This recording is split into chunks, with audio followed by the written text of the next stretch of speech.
Wealth and the world എന്ന ചാപ്റ്ററാണ് നമ്മളിന്ന് ഒറ്റ ഇരിപ്പിൽ കംപ്ലീറ്റ് ചെയ്യാനായിട്ട് പോകുന്നത്. സോ ഈ ചാപ്റ്റർ പഠിക്കാൻ വേണ്ടിയിട്ടുള്ള ഡീറ്റെയിൽഡ് നോട്ടും അതുപോലെ തന്നെ ഷോർട്ട് നോട്ട്സും നമ്മുടെ ടെലഗ്രാം വാട്സാപ്പ് ചാനലുകളിൽ ഓൾറെഡി അപ്ലോഡ് ചെയ്തിട്ടുണ്ട്. അപ്പോൾ അത് നിങ്ങൾ കണ്ടിട്ടുണ്ടാകുമെന്ന് വിശ്വസിക്കുന്നു. ഇനി ഓരോ പോർഷനും ഓരോ ടോപ്പിക്കുകളുടെയും ഡീറ്റെയിൽഡ് എക്സ്പ്ലനേഷൻ വരുന്ന ക്ലാസ്സസും നമ്മൾ പാർട്ട് ബൈ പാർട്ടായിട്ട് നമ്മുടെ ചാനലിൽ അപ്ലോഡ് ചെയ്തിട്ടുണ്ട്. അപ്പോൾ ഇന്ന് നമ്മൾ ഒരൊറ്റ ക്ലാസ്സിൽ ഇരുന്നുകൊണ്ട് ഈ ഒരു ചാപ്റ്റർ ഫുൾ എന്ത് ചെയ്യാൻ പോവുകയാണ്, ഒന്ന് ഓടിച്ചു നോക്കാൻ പോവുകയാണ്. So wealth and the world എന്ന് പറയുന്ന ഈ ഒരു ചാപ്റ്ററിൽ നമ്മൾ കാര്യങ്ങൾ നല്ല രീതിയിൽ മനസ്സിലാക്കി പഠിച്ചു കഴിഞ്ഞാൽ നമുക്ക് പോയിന്റുകൾ ഓർത്ത് വയ്ക്കുക എന്ന് പറയുന്നത് കുറച്ച് ഈസി ആയിരിക്കും. സോ ഈ ഒരു ചാപ്റ്ററിൽ നമ്മൾ ആദ്യം പഠിക്കാൻ പോകുന്നത് എന്താണ്? 15ാം നൂറ്റാണ്ടിൽ നമ്മുടെ ലോകത്ത് രണ്ട് പ്രധാനപ്പെട്ട ഈവൻറ്റുകൾ നടക്കുന്നു, രണ്ട് പ്രധാനപ്പെട്ട കാര്യങ്ങൾ നടക്കുന്നു. എന്തൊക്കെയാണ് ആ കാര്യങ്ങൾ? ഒന്ന്, conquest of Constantinople by the Turks. തുർക്കികൾ അല്ലെങ്കിൽ ടർക്സ് എന്ത് ചെയ്യുന്നു? കോൺസ്റ്റാന്റിനോപ്പിൾ പിടിച്ചെടുക്കുന്നു. രണ്ട്, arrival of Portuguese at the Guinea coast. കടൽ മാർഗം ആഫ്രിക്കയുടെ ഇടതുവശത്തുള്ള ഗിനിയ എന്ന് പറയുന്ന സ്ഥലത്ത് പോർച്ചുഗീസുകാർ കപ്പൽ മാർഗം എത്തുന്നു. ഈ രണ്ട് ഇവന്റുകളും പിൽക്കാലത്ത് വലിയ വലിയ വലിയ മാറ്റങ്ങൾക്ക് കാരണമാകുന്നു. They had far reaching effects in the world wide. അപ്പോൾ എന്താ സംഭവം?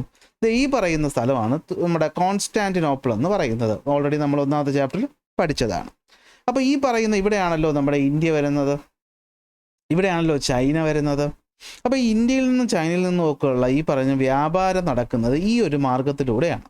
അങ്ങനെയാണ് യൂറോപ്പിലേക്ക് സാധനങ്ങൾ എത്തിയത്. അപ്പോൾ ഈ പറയുന്ന കോൺസ്റ്റാന്റിനോപ്പിൾ തുർക്കികൾ പിടിച്ചെടുത്തപ്പോൾ ഇവർക്ക് നികുതി കൊടുത്തിട്ട് വേണം ഇനി സാധനങ്ങൾ കൊണ്ടുവരാൻ. അപ്പോൾ സാധനങ്ങളുടെ വില ഒരുപാട് കൂടി. പണ്ട് തൊട്ടേ പൈസ ചിലവാക്കാൻ മടിയുള്ള, അതായത് പൈസ ആർക്കെങ്കിലും കൊടുക്കാൻ മടിയുള്ള യൂറോപ്യന്മാരെ സംബന്ധിച്ചിടത്തോളം അത് വലിയൊരു ബുദ്ധിമുട്ടായിരുന്നു. രണ്ട്, പോർച്ചുഗീസുകാർ, നിങ്ങൾക്ക് ഇവിടെ കാണാമല്ലോ, ഇതാണ് പോർച്ചുഗൽ എന്ന് പറയുന്നത്. പോർച്ചുഗീസുകാർ അറ്റ്ലാന്റിക് ഓഷനിലൂടെ കടന്ന് ഈ കാണുന്ന സ്ഥലമായിട്ടുള്ള ഗിനിയ കോസ്റ്റിലേക്ക് എത്തുന്നതും ഈ പറയുന്ന 15ാം നൂറ്റാണ്ടിലാണ്. അപ്പോൾ ഇത് രണ്ടുമാണ് പ്രധാനമായും നമ്മുടെ ഈ പറയുന്ന വേൾഡിൽ മാറ്റങ്ങൾ വരുത്തിയ രണ്ട് ഈവൻറ്റുകളെന്ന് പറയുന്നത്. ഈ ഒരു പാരഗ്രാഫിൽ ഇത്രയും കാര്യങ്ങളാണ് പറയുന്നത്. സെറ്റല്ലേ? ഈ പോയിന്റ് ബൈ പോയിന്റ് ഞാൻ പറഞ്ഞു തരേണ്ട കാര്യമില്ലല്ലോ. അടുത്ത് അങ്ങനെ തുടങ്ങുകയാണ്. ആദ്യകാലങ്ങളിൽ ഈ കടൽ മാർഗം, അപ്പോൾ നമുക്ക് മനസ്സിലായല്ലോ കോൺസ്റ്റാന്റിനോപ്പിൾ വഴി ഇനി സാധനങ്ങൾ കടത്താൻ പറ്റത്തില്ല. അപ്പോൾ ഇനി കടൽ മാർഗം വഴി കറങ്ങി ഇന്ത്യയിലേക്ക് എത്തുക എന്നുള്ളതേ ഒരു മാർഗ്ഗമുള്ളൂ. കാരണം ഇന്ത്യയിലെ സ്പൈസസ് യൂറോപ്യന്മാർക്ക് ഭയങ്കര ആവശ്യമുള്ളൊരു സാധനമാണ്. അപ്പോൾ ആദ്യമായിട്ട് നമ്മുടെ അറ്റ്ലാന്റിക് കടലിലേക്ക് ഇറങ്ങി നിൽക്കുന്ന പോർച്ചുഗലും സ്പെയിനുമാണ് എന്ത് ചെയ്യുന്നത്? കടൽ മാർഗം ഇന്ത്യ കണ്ടെത്താനായിട്ട് ശ്രമിക്കുന്നത്. അതിനുശേഷം തൊട്ടടുത്ത് കിടക്കുന്ന നെതർലാൻഡ്, അതിനുശേഷം ഇംഗ്ലണ്ട്, ഫ്രാൻസ് ഒക്കെ ഇതേ പരിപാടി എന്ത് ചെയ്യുന്നു? ആരംഭിക്കുകയും ചെയ്യുന്നു. അങ്ങനെ ഈ രാജ്യങ്ങളെല്ലാം കൂടെ, ഈ യൂറോപ്യൻ രാജ്യങ്ങളെല്ലാം കൂടെ കടൽ മാർഗം ജോഗ്രഫിക്കൽ എക്സ്പ്ലോറേഷൻസ് സ്റ്റാർട്ട് ചെയ്യുന്നു. ഓക്കെ അല്ലേ?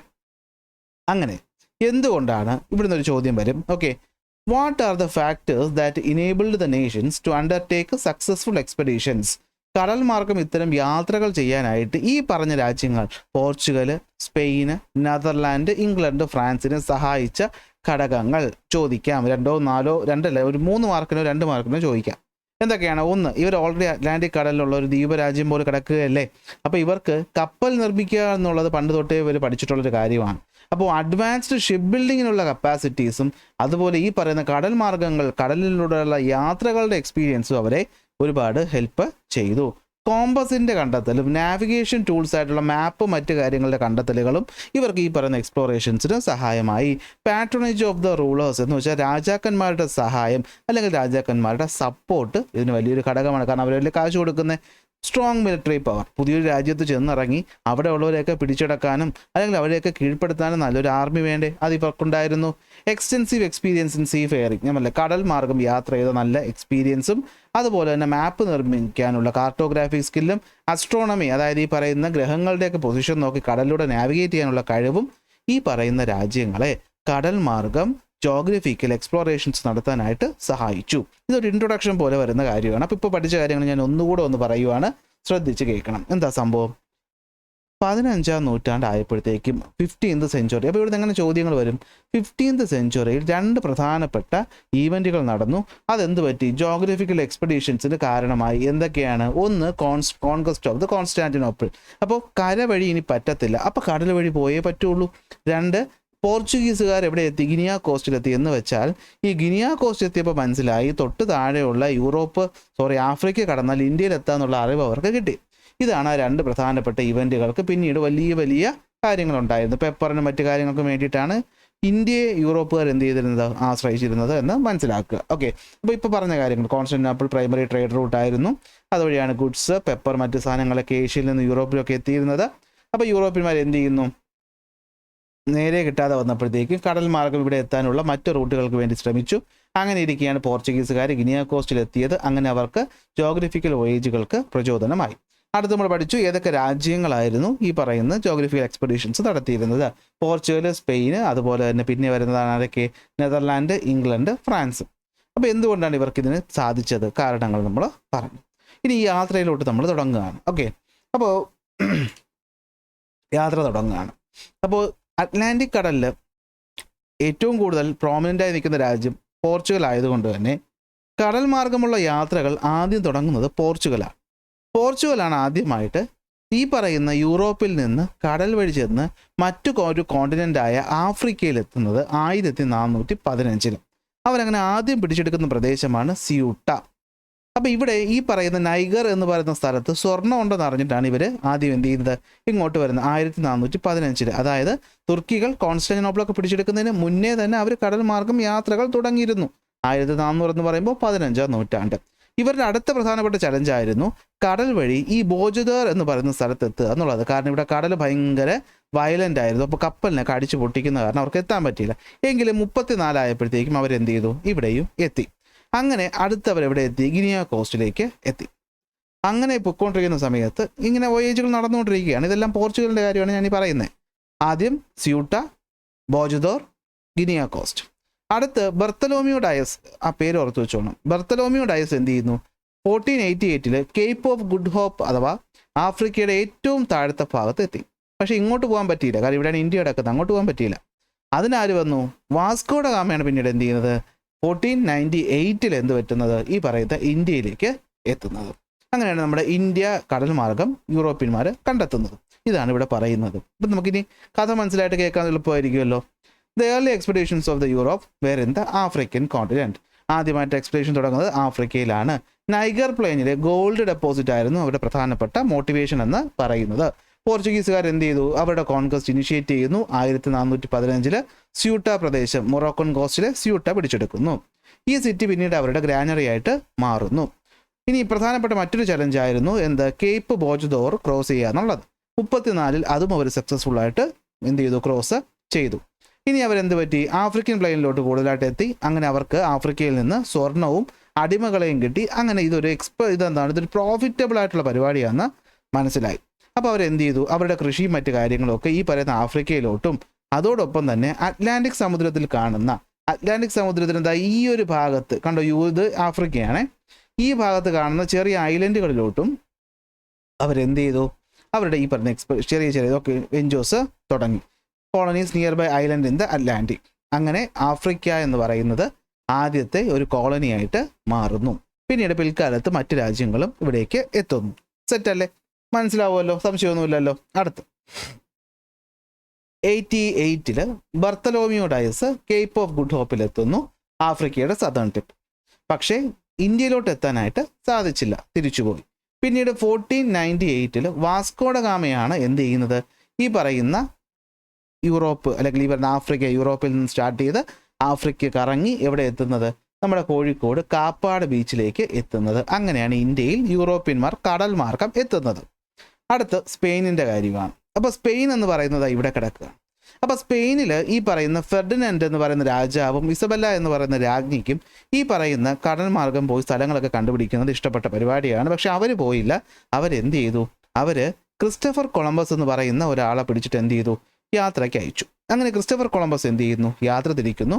അദ്ദേഹം ആദ്യമായിട്ട് യാത്ര ചെയ്ത് എവിടെ എത്തുന്നു, ബഹാമാസ് ഐലൻഡിൽ എത്തുന്നു. അതായത് അദ്ദേഹം പറഞ്ഞത് ഭൂമി ഉരുണ്ടതല്ലേ, ഉരുണ്ട ഭൂമിയാണെങ്കിൽ ഇവിടെ നിന്ന് വലത്തോട്ട് ഈസ്റ്റിലാണ് ഇന്ത്യ കിടക്കുന്നതെന്നറിയാം. വെസ്റ്റ് വഴി പോയാലും കറങ്ങി ഈസ്റ്റിലെത്തുമല്ലോ എന്ന് പറഞ്ഞിട്ടാണ് യാത്ര തിരിച്ചത്. അങ്ങനെ എവിടെ എത്തി, ഈ പറയുന്ന നമ്മുടെ യൂറോപ്പിൽ, നമ്മുടെ ഇന്നത്തെ അമേരിക്കയിലാണ് എത്തുന്നത്. So Spain was another country. അപ്പോൾ എന്ത് പറ്റി, കിങ് ഫെർഡിനൻഡും ഇസബല്ലയുടെയും ഹെൽപ്പോടെ 1492 ക്രിസ്റ്റഫർ കൊളംബസ് എന്ത് ചെയ്യുന്നു, ഇറ്റലിക്കാരനാണ്, എന്ത് ചെയ്യുന്നു, ബഹാമാസ് ഐലൻഡിലേക്ക് എത്തുന്നു. അങ്ങനെ ഈ പറയുന്ന south east region of north America തുടങ്ങുന്നു അല്ലെങ്കിൽ കണ്ടെത്തുന്നു. അങ്ങനെയാണ് ഇതാ കണ്ടോ, ഇവിടെ ഈ പറയുന്ന ഭാഗം കണ്ടെത്തുന്നു. അദ്ദേഹം ആദ്യം വിചാരിച്ചത് എന്താണ്, ഇത് ഇന്ത്യയാണെന്നാണ് വിചാരിച്ചത്. പക്ഷെ പിന്നീടാണ് മനസ്സിലായത് ഇന്ത്യ അല്ല എന്ന്. ഈ സ്ഥലത്ത് ന്യൂ വേൾഡ് എന്നും പിന്നീട് അതിനെ അമേരിക്ക എന്ന് പുനർനാമകരണവും ചെയ്തു. അപ്പോൾ early European seafaring expeditions എന്ന് പറഞ്ഞിട്ടൊരു എസ്സേ എന്തെങ്കിലും ചോദിച്ചാൽ ഈ പോയിന്റുകളാണ് നിങ്ങൾ എഴുതേണ്ടത്. ഇപ്പോൾ കേട്ട ഒരു ഓർമ്മ നിങ്ങൾക്കില്ലേ? ഇനി ഇവിടുത്തെ മറ്റൊരു ഭാഗം നമ്മുടെ മാച്ച് ദ ഫോളോയിങ് ചോദിക്കാൻ ചാൻസ് ഉണ്ട്. പെട്രോ ആൽവാരിസ് കബ്രാൾ എവിടം കണ്ടെത്തി? ബ്രസീൽ കണ്ടെത്തി. ഫെർഡിനൻഡ് മെഗലൻ്റെ പ്രത്യേകത, ആദ്യമായി നമ്മുടെ ഭൂമിയെ സർക്കം നാവിഗേറ്റ് ചെയ്തു, എന്ന് വെച്ചാൽ ഭൂമിയെ മൊത്തം ചുറ്റി വന്നു. ജോൺ കാബോട്ട് ന്യൂ ഫൗണ്ട് ലാൻഡ് കണ്ടെത്തി. അപ്പോൾ ഇതാണ് ജോഗ്രഫിക്കൽ എക്സ്പ്ലോറേഷൻസിനെ പറ്റിയിട്ട് നമുക്ക് പഠിക്കാനുള്ള കാര്യങ്ങൾ. കിട്ടിക്കാണുമല്ലോ? സെറ്റല്ലേ? ഓക്കെ അല്ലേ? അപ്പോൾ ക്ലാസ് ഇപ്പോഴും കണ്ടുകൊണ്ടിരിക്കുകയാണെങ്കിൽ ഒന്ന് ലൈക്ക് ചെയ്യാൻ മറക്കണ്ട.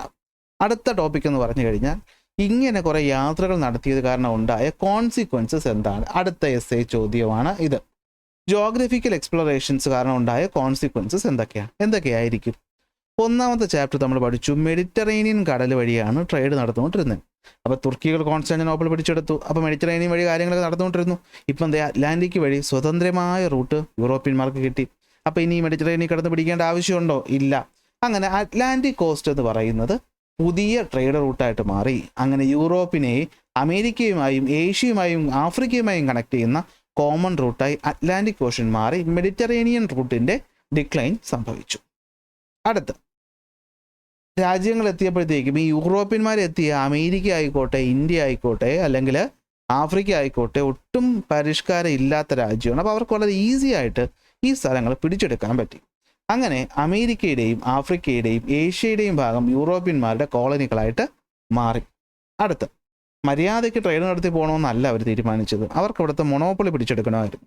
എന്ന് വെച്ചാൽ പോർച്ചുഗീസുകാർ ചെന്നെത്തുന്ന സ്ഥലത്ത് പോർച്ചുഗീസുകാർ മതി, മറ്റവരാരും വേണ്ട. അപ്പോൾ അതിനുവേണ്ടി അവർ എന്ത് ചെയ്തു? മറ്റ് പല പ്രവർത്തികളും ചെയ്തു. ഇതാണ് പിന്നീട് മെർക്കന്റിലിസം ഒക്കെ ആയിട്ട് മാറുന്നത്. So effort were made by Europeans to monopolise the trade of pepper and other spices from Asia. അപ്പോൾ ഏഷ്യയിൽ നിന്ന് സ്പൈസ്, അമേരിക്കയിൽ നിന്ന് ഗോൾഡും സിൽവറും, ഏഷ്യയിൽ നിന്ന് സ്പൈസ്, അമേരിക്കയിൽ നിന്ന് ഗോൾഡും സിൽവറും ലാർജ് ക്വാണ്ടിറ്റിയിൽ എങ്ങോട്ട് എത്താൻ തുടങ്ങി? യൂറോപ്പിലേക്ക് എത്താൻ തുടങ്ങി. അങ്ങനെ അങ്ങോട്ടും ഇങ്ങോട്ടും ചേർന്ന് ഒരു ട്രയാങ്കുലാർ ട്രേഡ് റൂട്ട് ആരംഭിക്കുന്നു. ട്രയാങ്കുലാർ ട്രേഡ് സിസ്റ്റം ആരംഭിക്കുന്നു. Europe, Africa, America. അമേരിക്കയിൽ നിന്ന് സ്വർണം, ആഫ്രിക്കയിൽ നിന്ന് അടിമ, ഇത് നേരെ പോകുന്നത് യൂറോപ്പിലോട്ട്. ഗോൾഡും സിൽവറും വന്നപ്പോഴത്തേക്കും എന്ത് പറ്റി? നമ്മുടെ പുതിയ ഒരു യൂറോപ്പിലൊരു പുതിയൊരു സാമ്പത്തിക രീതികൾ വരാൻ തുടങ്ങി. അതായത് കറൻസികൾ വരാൻ തുടങ്ങി, ബാങ്കുകൾ വരാൻ തുടങ്ങി, കമ്പനികൾ തുടങ്ങി. അങ്ങനെ ഡെവലപ്മെൻറ്റ് സംഭവിച്ചു. Over A period of time എന്ത് പറ്റി? പോർച്ചുഗലും സ്പെയിനും തുടങ്ങി വെച്ചെങ്കിലും കുറച്ച് കഴിഞ്ഞപ്പോഴത്തേക്കും അവരുടെ കഴിവ് കുറവ് കാരണം ഡിക്ലൈൻ ചെയ്യാൻ തുടങ്ങി. അവരുടെ അധികാരം ഡിക്ലൈൻ ചെയ്യാൻ തുടങ്ങി. ഇംഗ്ലണ്ടും നെതർലാൻഡും ഫ്രാൻസും അധികാരത്തിലെത്തി. കുറച്ച് കഴിഞ്ഞപ്പോൾ നെതർലാൻഡും ഔട്ടായി. പിന്നെ ഫ്രാൻസും ഇംഗ്ലണ്ടും മാത്രമായി ഈ പറയുന്ന കാര്യങ്ങൾ കൺട്രോൾ ചെയ്യുന്ന പ്രധാനപ്പെട്ട ശക്തികളെന്ന് പറയുന്നത്. അങ്ങനെ ഫ്രാൻസും ഇംഗ്ലണ്ടും ഏഷ്യയിലും ആഫ്രിക്കയിലും അമേരിക്കയിലും അവരുടെ കോളനികൾ സ്ഥാപിച്ചു. അങ്ങനെ ഈ അമേരിക്കൻ റീജിയൻ ഉണ്ടല്ലോ, നമ്മുടെ സൗത്ത് ഭാഗത്ത് കുറേ സ്ഥലം സ്പെയിനും പോർച്ചുഗലിൻ്റെ കൺട്രോളിലുണ്ടായിരുന്നു. ലാറ്റിൻ ഭാഷയൊക്കെ സംസാരിക്കുന്ന അവിടെയാണ് ലാറ്റിൻ അമേരിക്ക എന്ന് പറയുന്നത്. നമ്മുടെ ബ്രസീലിൻ്റെ താഴോട്ട് വരുന്ന ഭാഗങ്ങൾ സൗത്ത് അമേരിക്ക. അപ്പോൾ ഇതാണ് സംഭവം എന്ന് പറയുന്നത്. ഒരു ഐഡിയ കിട്ടിയില്ലേ? കിട്ടിയില്ലേ? അപ്പോൾ ഇവിടെ നോക്കിക്കോ, മാപ്പിൽ എന്താ തന്നിരിക്കുന്നത്? ഏതൊക്കെ റീജിയൻ ഏതൊക്കെ രാജ്യത്തിൻ്റെ കയ്യിലായിരുന്നു? ഇന്ത്യ എന്ന് പറയുന്ന ഇംഗ്ലണ്ടിൻ്റെ കയ്യിലായിരുന്നു. അതുപോലെ തന്നെ ഇതായി പറഞ്ഞ സൗത്ത് അമേരിക്കയുടെ ഭാഗങ്ങൾ പോർച്ചുഗലിൻ്റെയും ബാക്കി ഭാഗം സ്പെയിനിൻ്റെയും കൺട്രോളിലായിരുന്നു. ഇതിനാണ് ലാറ്റിൻ അമേരിക്ക എന്ന് പറയുന്നത്. ഒരു ഐഡിയ കിട്ടിയല്ലോ? ഇതാണ് നമ്മുടെ ആദ്യ ഭാഗമെന്ന് പറയുന്നത്. ഈ പറയുന്ന യൂറോപ്യന്മാരും അവരുടെ എക്സ്പെഡീഷൻസും നിങ്ങൾക്ക് സെറ്റായി കാണുമെന്ന് വിശ്വസിക്കും. അടുത്ത് വരുന്നതാണ് മെർക്കന്റലിസം. ഇത്രയേ ഉള്ളൂ സംഭവം. ഇന്ത്യയിലും ആഫ്രിക്കയിലും അമേരിക്കയിലും വന്നു കയറിയ ഈ പറയുന്ന യൂറോപ്യന്മാർക്ക് ഇവിടെ നിന്നുള്ള സ്പൈസസും ഗോൾഡും സ്ലേവും ഒക്കെ വേണം. പക്ഷേ തിരിച്ചങ്ങോട്ട് കാശ് കൊടുക്കുന്നത് അത്ര ഇഷ്ടമായിരുന്നില്ല. കാരണം അന്നത്തെ യൂറോപ്പിൻ്റെ ഒരു സാമ്പത്തിക രീതി വെച്ചിട്ട് എത്രത്തോളം സ്വർണവും വെള്ളിയും സമാഹരിച്ചു വയ്ക്കൂ, അതാണ് അവിടുത്തെ വെൽത്തിൻ്റെ അളവെന്ന് പറയുന്നത്. അപ്പോൾ ഇത്തരത്തിൽ അങ്ങോട്ട് കാശ് കൊടുക്കാതെ ഇങ്ങോട്ട് ഈ പറയുന്ന വെൽത്തുകൾ വരുന്ന പരിപാടിയാണ് നമ്മൾ മെർക്കന്റിലിസം എന്നതുകൊണ്ട് ഉദ്ദേശിക്കുന്നത്, അല്ലെങ്കിൽ മെർക്കന്റിലിസ്റ്റ് രീതികളെന്ന് പറയുന്നത്. ചോദിക്കാം, നോക്കിക്കോ. ഇവിടുത്തെ ഈ കഥയൊക്കെ ഓർമ്മയുണ്ടല്ലോ. നമ്മുടെ വിമിയോസ പ്രഭു ആരടുത്ത് ചോദിക്കുന്നു? വാസ്കോഡ ഗാമയുടെ അടുത്ത് ചോദിക്കുന്നു. വാസ്കോഡ ഗാമ നിങ്ങൾ അവിടെ പോയിട്ട് എന്തൊക്കെ കിട്ടി, എന്തൊക്കെ ഉണ്ടെന്ന് പറഞ്ഞു. അപ്പോൾ അയാൾ പറഞ്ഞു, അവർ ട്രേഡ് ചെയ്യാൻ റെഡിയാണ് ഇന്ത്യക്കാർ, നിറച്ച് സ്പൈസസ് ഉണ്ട്, പക്ഷേ പകരം കാശ് കൊടുക്കണം. ഇപ്പോൾ അയാൾ പറയുന്നുണ്ട് അല്ലേ, it seems to me that it is they who have discovered us. അപ്പോൾ അവർക്ക് സാധനങ്ങൾ വിൽക്കാനുള്ള മാർക്കറ്റാണ് നമ്മളെന്ന് പറഞ്ഞു. അപ്പോൾ അതിൽ നിന്ന് തന്നെ അവർക്കത് ഇഷ്ടപ്പെട്ടിട്ടില്ലെന്ന് മനസ്സിലായില്ലേ. അപ്പോൾ ഇത്രയേ ഉള്ളൂ. Okay, he felt that Europe was losing its precious resources and gave such a response. ഇതുകൊണ്ടാണ് അങ്ങനെ റെസ്പോൺസ് പറഞ്ഞത്. ഈ കാര്യം നോക്കാം.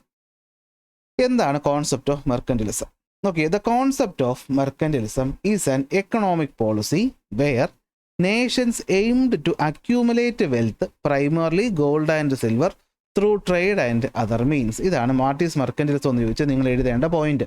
അപ്പോൾ വാട്ട് ഈസ് മെർക്കന്റിലിസം എന്ന് ചോദിച്ചാൽ നിങ്ങൾ എന്ത് പറയണം? അതൊരു എക്കണോമിക് പോളിസിയാണ്. എന്താണ്? രാജ്യങ്ങൾ സ്വർണത്തിൻ്റെയും വെള്ളിയുടെയും രൂപത്തിൽ വെൽത്തിനെ അക്യൂമുലേറ്റ് ചെയ്യുന്നു. അപ്പോൾ ഇതെങ്ങനെ സ്വർണ്ണവും വെള്ളിയും കിട്ടും? ചുമ്മാ കുഴിച്ചെടുക്കുന്നതാണോ? അല്ല, ട്രേഡിലൂടെ നേടിയെടുക്കുന്നതിനെയാണ് നമ്മൾ മെർക്കന്റിലിസം എന്ന് പറയുന്നത്, അല്ലെങ്കിൽ മെർക്കന്റിലിസ്റ്റ് പോളിസി എന്ന് പറയുന്നത്. ഈ പോളിസി കിട്ടാൻ വേണ്ടിയിട്ട് okay according to mercantilist policy, wealth of the nation was measured by the amount of gold and silver it possessed. So countries that adopted this policy competed to accumulate wealth in the form of these precious metals. അപ്പോൾ ഇതാണ് സംഭവം. ഇവിടെ കിട്ടിയല്ലോ.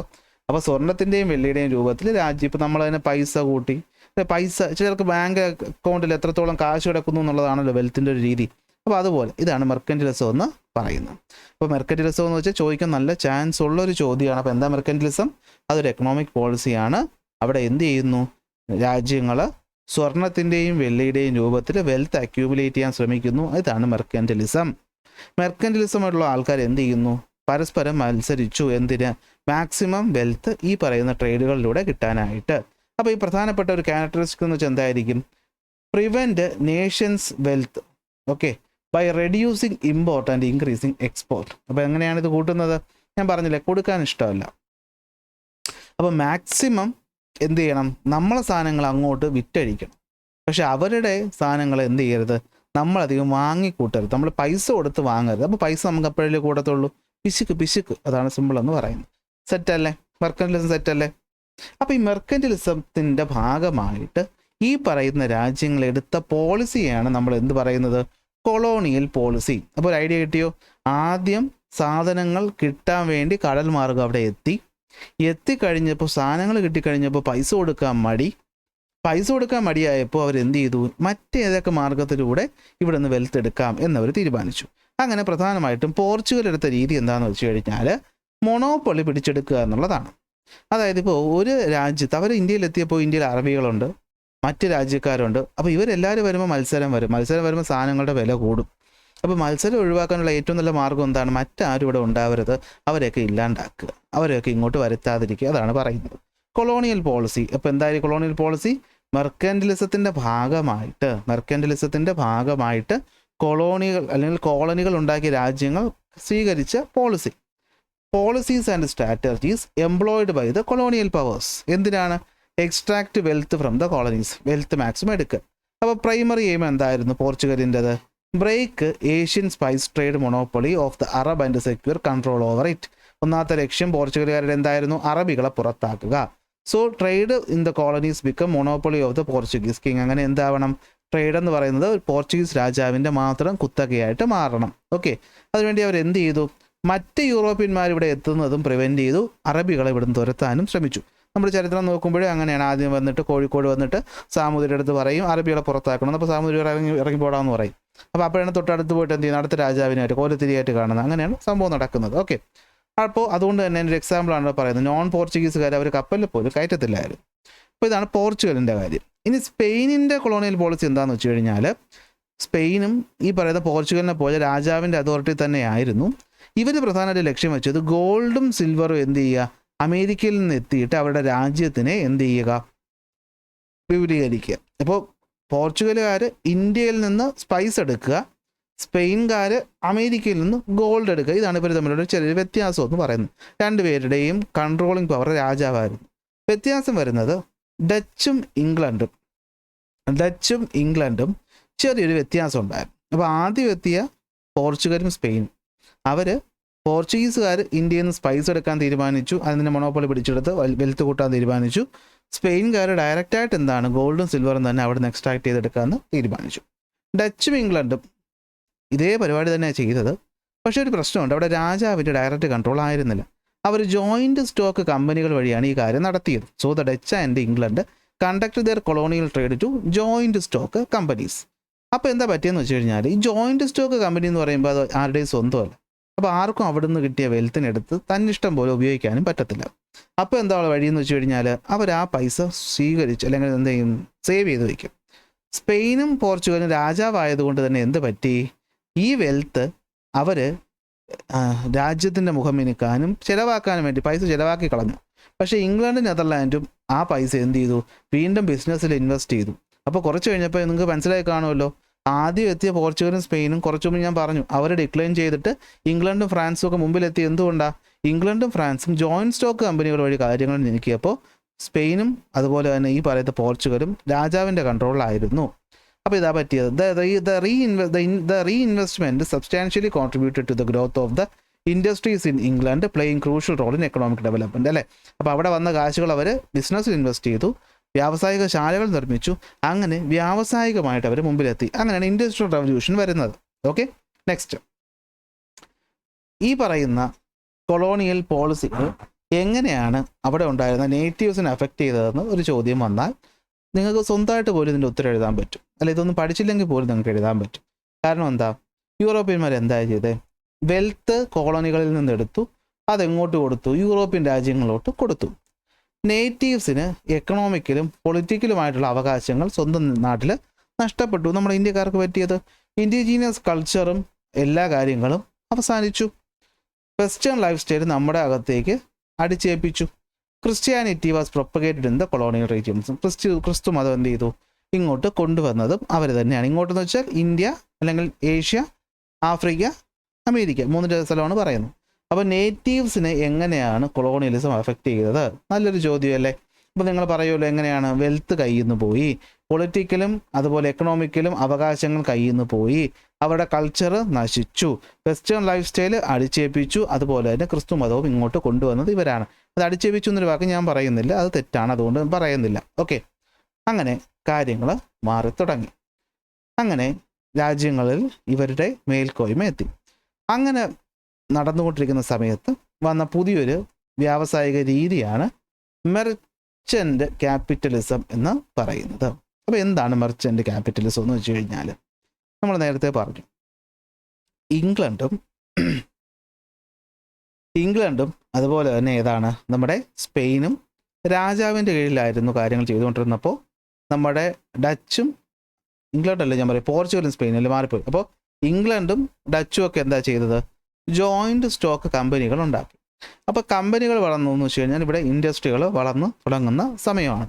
അപ്പോൾ ആദ്യകാലങ്ങളിൽ ഇവരെന്താ ചെയ്തതെന്ന് വെച്ച് കഴിഞ്ഞാൽ, മെർച്ചൻ്റ് എന്ന് വെച്ചാൽ വ്യാപാരി, മെർച്ചൻ്റ് ക്യാപിറ്റലിസം എന്ന് വെച്ച് കഴിഞ്ഞാൽ വ്യാപാരികൾ ഈ പറയുന്ന ഉൽപ്പന്ന മേഖല അല്ലെങ്കിൽ ഉൽപ്പാദന മേഖല പിടിച്ചു വച്ചേക്കുന്ന അവസ്ഥയാണ്.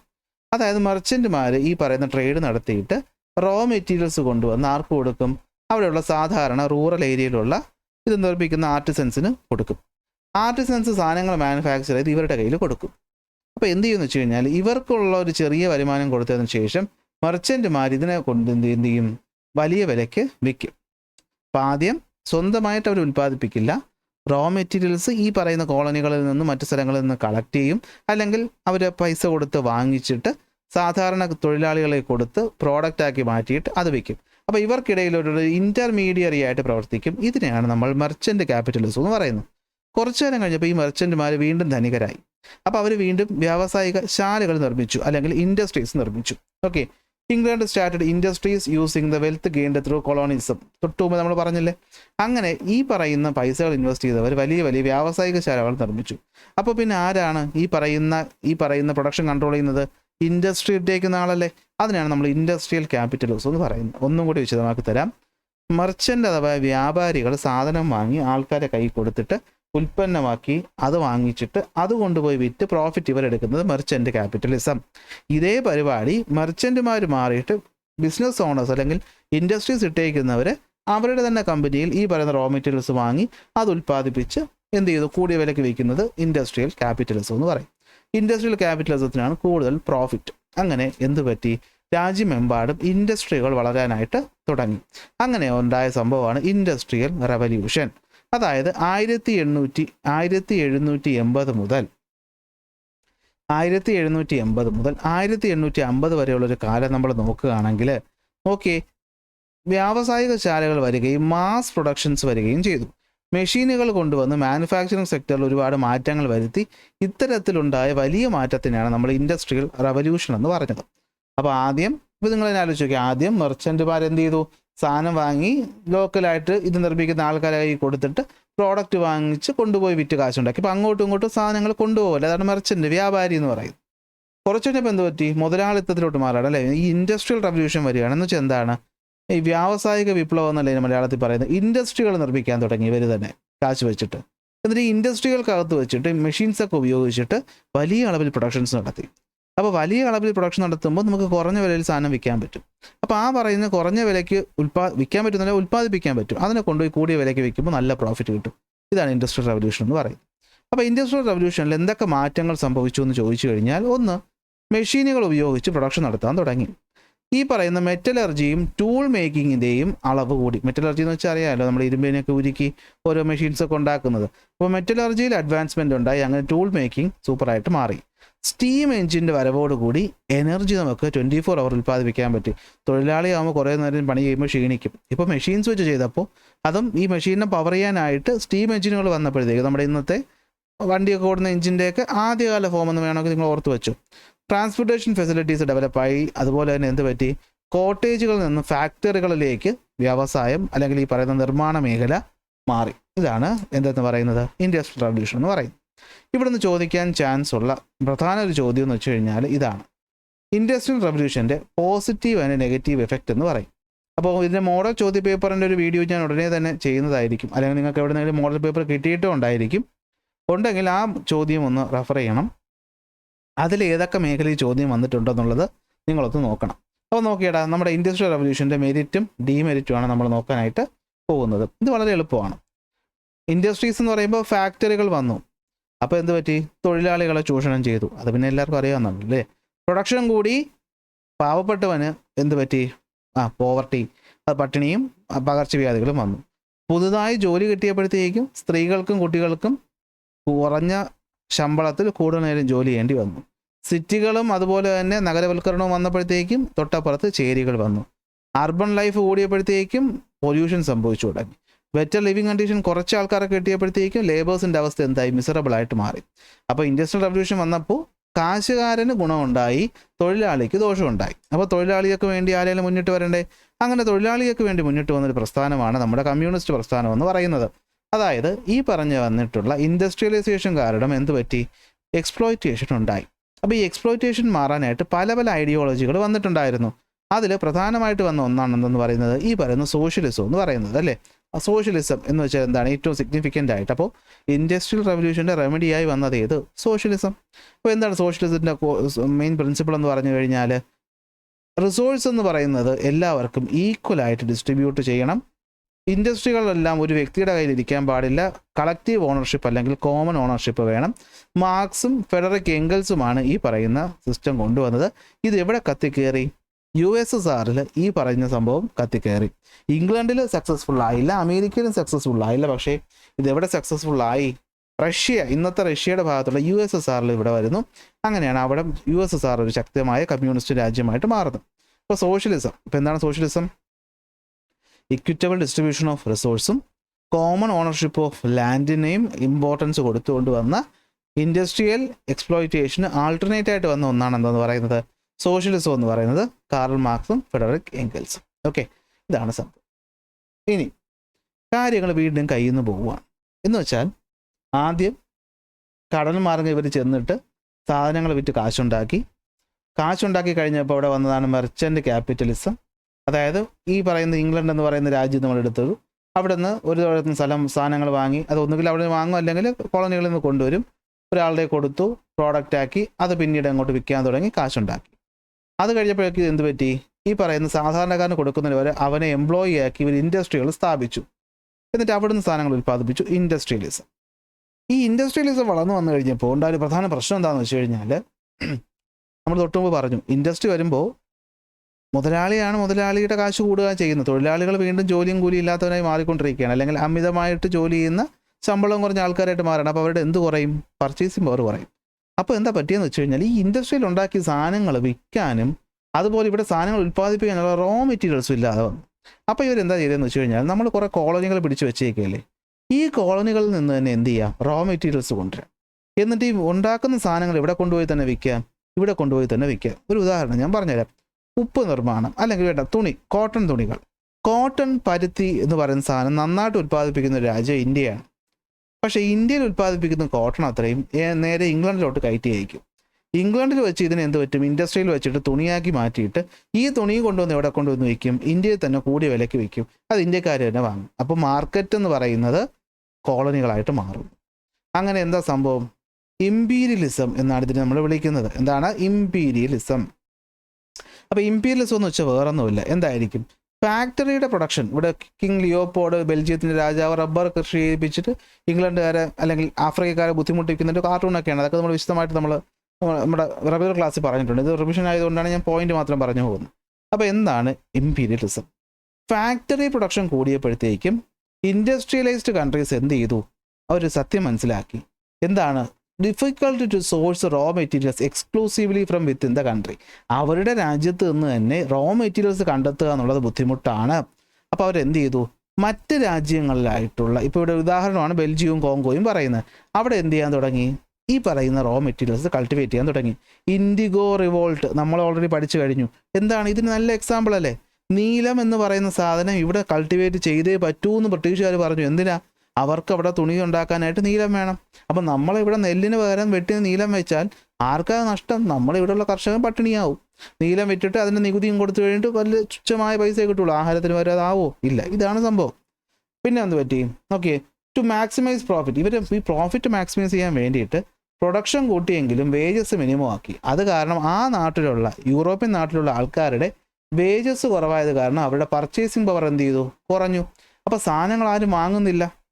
അപ്പോൾ അവരെന്ത് ചെയ്തു, അവർ പുതിയ മാർക്കറ്റുകൾ കണ്ടുപിടിക്കാൻ ഇറങ്ങി. അപ്പോൾ അവരെന്ത് ചെയ്തു, കോളനികൾ അങ്ങ് ചൂസ് ചെയ്തു. സോ കോളനീസ് ഒരേ സമയം റോ മെറ്റീരിയൽസിൻ്റെ സോഴ്സായിട്ടും മാറി, അതുപോലെ തന്നെ യൂറോപ്യൻ സാധനം വിറ്റഴിക്കേണ്ട മാർക്കറ്റുമായിട്ടും മാറി. ഇങ്ങനെ ഈ പറയുന്ന അവസ്ഥ പൊയ്ക്കൊണ്ടിരുന്നപ്പോൾ ആ നാട്ടിലുള്ളവർ മണ്ടന്മാരൊന്നുമില്ലല്ലോ, അവർ എതിർക്കാൻ തുടങ്ങി. അപ്പോൾ അവർക്ക് എന്ത് ചെയ്യണം, ഈ പറയുന്ന കോളനികൾക്ക്, കോളനിയായ സ്ഥലങ്ങളിൽ ഈ യൂറോപ്യൻ രാജ്യങ്ങൾക്ക് എല്ലാ അർത്ഥത്തിലും അവിടെ അധികാരം പിടിച്ചെടുക്കേണ്ടി വന്നു. എങ്ങനെ, പൊളിറ്റിക്കൽ കൺട്രോൾ ഈ രാജ്യത്ത് നേടിയെടുക്കേണ്ടത് ഇവരുടെ ആവശ്യമായിട്ട് വന്നു. അങ്ങനെയാണ് എന്തുണ്ടാകുന്നത്, ഇമ്പീരിയലിസം ഉണ്ടാകുന്നത്. കണ്ടോ, അതിനെ കണക്ട് ചെയ്ത് വന്ന രീതി കണ്ടോ. ഇൻഡസ്ട്രിയൽ റവല്യൂഷൻ വന്ന് കൂടുതൽ ഉൽപ്പാദിപ്പിച്ചു, കുറച്ച് കഴിഞ്ഞപ്പോൾ ഉൽപ്പാദിപ്പിക്കാൻ സാധനം കിട്ടാതായി. അപ്പോൾ സാധനം കോളനികളിൽ നിന്ന് കൾട്ടിവേറ്റ് ചെയ്യിപ്പിക്കാൻ അവർ തീരുമാനിച്ചു. അപ്പോൾ ശ്രദ്ധിക്കണം, ചുമ്മാ പോയിട്ട് കൾട്ടിവേറ്റ് ചെയ്യുന്ന പറഞ്ഞാൽ അവർ ചെയ്യുമോ? ഇല്ല. പക്ഷേ അവിടുത്തെ അധികാരം പിടിച്ചെടുത്തിട്ടാണെങ്കിൽ പറ്റുമല്ലോ. അടുത്ത് ഇപ്പോഴുള്ള സാധനം കൊണ്ടുപോയി അവിടെ വിൽക്കണമെന്ന് പറഞ്ഞാൽ അവിടെ ഉണ്ടല്ലോ സാധനം, അവരത് വാങ്ങത്തില്ലേ, സ്വദേശിവൽക്കരണം. അപ്പോൾ അവർ അതിനെ എതിർക്കാൻ എന്ത് ചെയ്യണം, അവിടെയും അധികാരം വേണം. അപ്പോൾ എന്ത് ചെയ്തു, ഇവർ രാജ്യത്തിൻ്റെ പൊളിറ്റിക്കൽ അധികാരം പിടിച്ചെടുക്കാൻ ശ്രമിച്ചു. അതിനെയാണ് നമ്മൾ ഇമ്പീരിയലിസം എന്ന് പറയുന്നത്. രാജ്യത്തിൻ്റെ പൂർണ്ണമായ അധികാരം ഇവർ പിടിച്ചെടുക്കുന്നു.